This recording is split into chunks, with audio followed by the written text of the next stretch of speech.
وسلم دائما أبدا على حبيبك خير الخلق كلهم محمد سيد الكونين والثقلين والفريقين من عرب ومن عجم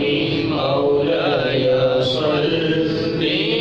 وسلم دائما أبدا على حبيبك خير الخلق كلهم. بسم الله الرحمن الرحيم. عن سمرة بن جندب رضي الله تعالى عنه قال كان رسول الله صلى الله عليه وسلم ينهى إذا دعي الرجل إلى طعام أن يضرب معه أحدا إلا أن يأكله أهل الطعام أو كما قال النبي صلى الله عليه وسلم. یہ حدیث پاک حضرت سامورہ بن جندب رضی اللہ تعالی عنہ سے مروی ہے. آپ فرماتے ہیں کہ نبی پاک صلی اللہ تعالی علیہ وسلم اس بات سے منع کیا کرتے تھے کہ جب کسی شخص کو کھانے کی دعوت دی جائے، کسی دعوت پر بلایا جائے، تو وہ کسی اور کو بھی لے جائے، یعنی ایسے بندے کو بھی ساتھ لے جائے کہ جس کو صاحب خانہ نے، صاحب طعام نے جس کو دعوت نہیں دی، وہ اپنے ساتھ ایسے بندے کو بھی لے جائے. اس سے حضور منع کیا کرتے تھے. البتہ کھانا تیار کرنے والے اگر اس کی اجازت دے دیں تو پھر اس کی اجازت ہے کہ جس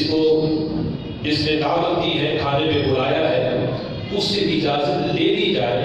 اور وہ اجازت دے دے تو پھر ساتھ جانے والے کو بھی اجازت ہوگی. لیکن اگر صاحب خانہ نے اسے نہیں بلایا تو جو بندہ جس کو دعوت ہے اس کے لیے یہ چیز منع ہے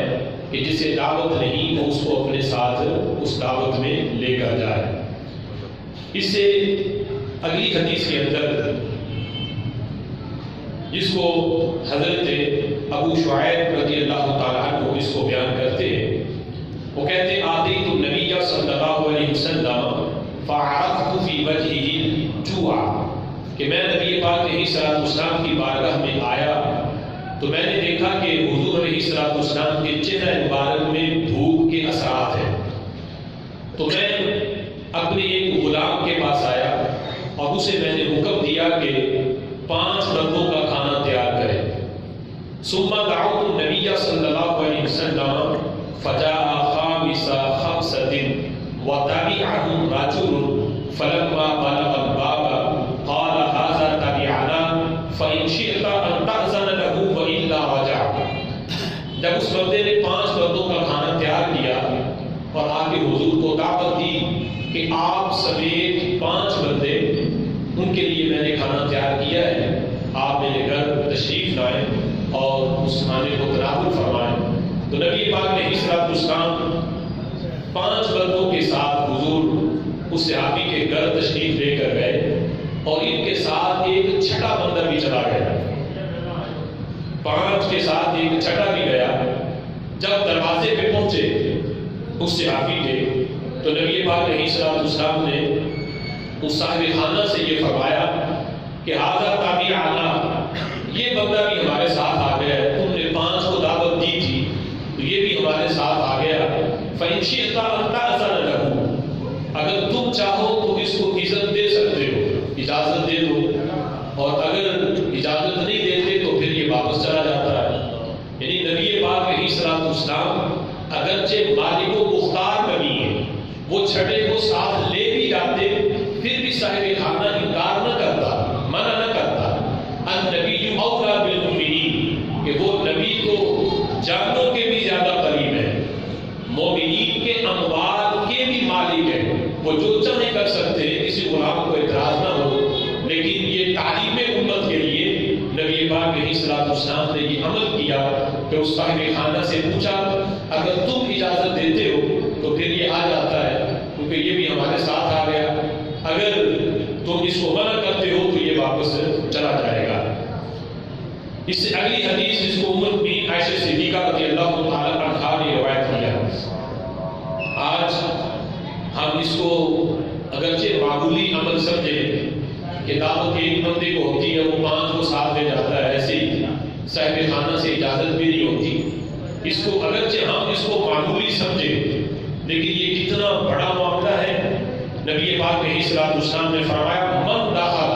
علی طعام علی قوم بطعام لم یدع له دخل فاسقا واکل حراما،